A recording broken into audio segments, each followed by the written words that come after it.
குழந்தைங்கள வெளியில கூட்டிட்டு வர்றது, அவங்களோட டைம் ஸ்பெண்ட் பண்ணுறது எவ்வளோ முக்கியங்கிறத நான் இன்னைக்கு தெரிஞ்சுக்கிட்டேன். ஏன்னா, என் வீட்டு குழந்தைங்கள அவ்வளோ ஹேப்பியா இன்னைக்கு தான் நான் பார்த்தேன்.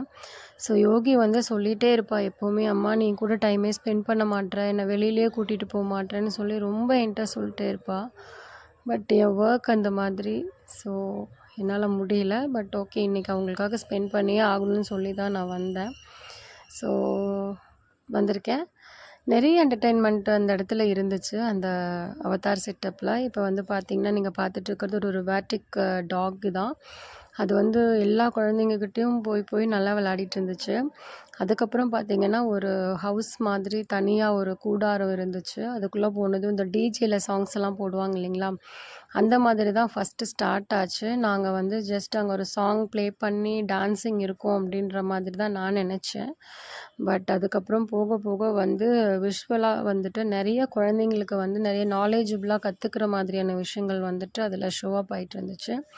இதில் யார் என்ஜாய் பண்ணவங்களோ இல்லையோ, யோகி ரொம்பவே என்ஜாய் பண்ணா. அதில் வந்து ஒவ்வொரு விஷயமும் வந்து பார்த்திங்கன்னா குழந்தைங்களுக்கு ரொம்பவே வந்துட்டு ஒரு ஹாப்பினஸ்ஸை கொடுத்துச்சு.